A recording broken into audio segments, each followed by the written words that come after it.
Hello once again, everyone. So, quick little video because most of the ones from this week are more talky related, so I want to do something a bit more actiony for those of you that aren't doing anything armor related. And that is talking about how I like to fight with a longer handled sword. So, first off, what do I mean by longer handled sword? I'm talking about a sword that is about yay height or bigger on me. Not to full montante or spadone level.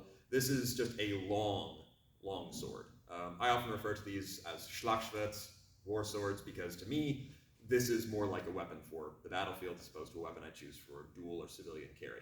Not to say that they weren't historically, this is just my categorization. So, when I say the way I like to fight, I am talking about the things I like to do specifically, and also my personal approach to it. Now, this does borrow from some sources, but I'm not necessarily mimicking a particular source. This is my personal way of playing, and it may inform if you are a fan of bigger swords, as one of my students for certain is, then this may be your jam. So, or at the very least, you'll learn how to fight me. So, rule number one, I treat this much more as a polearm than I do a sword.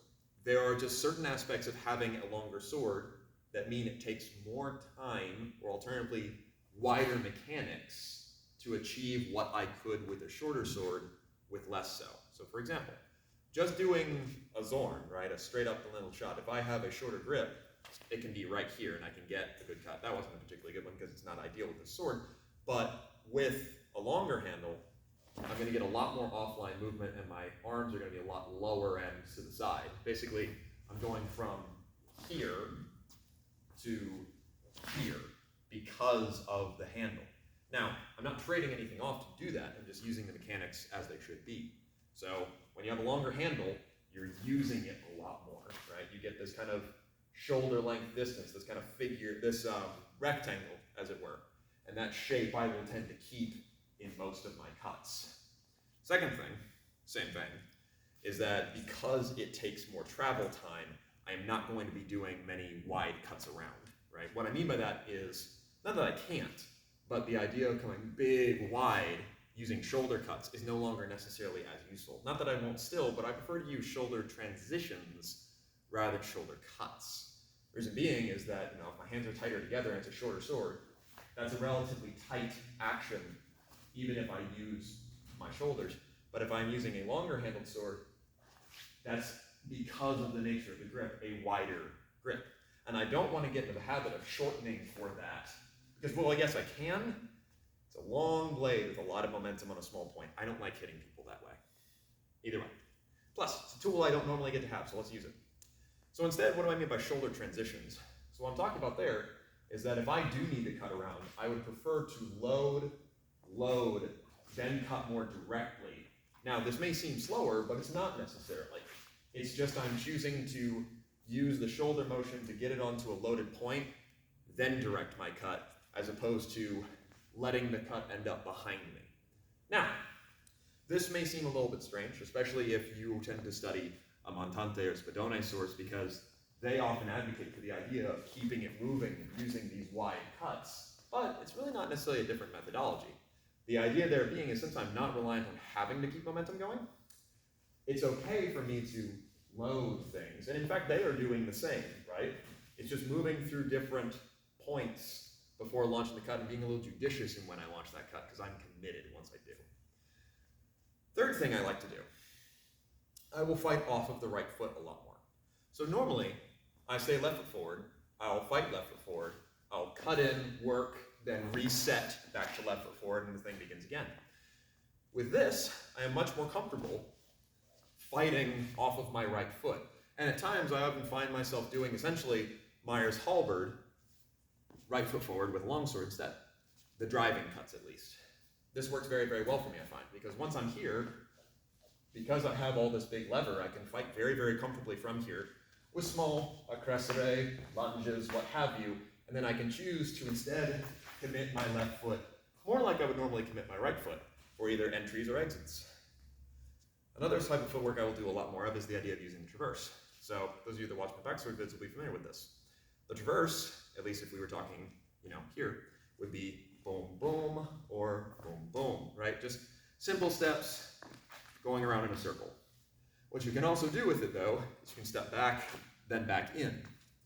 What I like to do, especially with this guy, is I'll open, then use that basically half triangle step, traversing in, to get more power in my cut.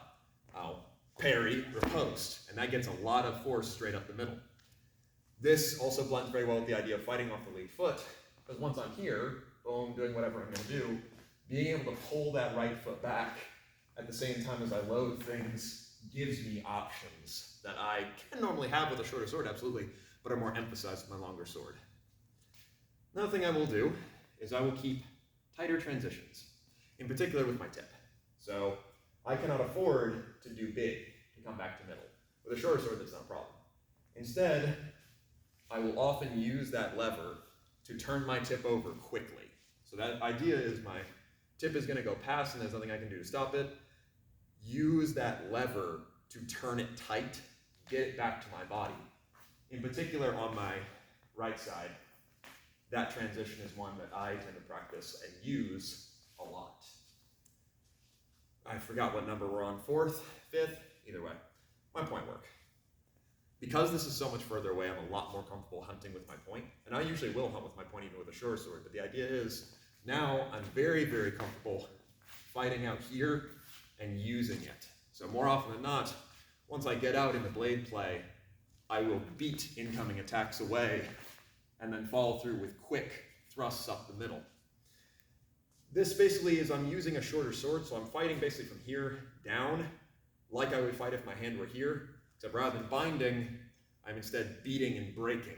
So then, after I get the opposite of a bind, I get an expulsion, I can flick my tip back in. I will also use the same idea since I have so much reach, winding over and transitioning.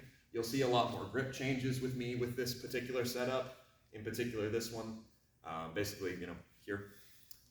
Because I have much more range, and to me it is a polearm. As soon as we're up into this territory, I'm more than comfortable to fight here, because I feel like I've got so much reach.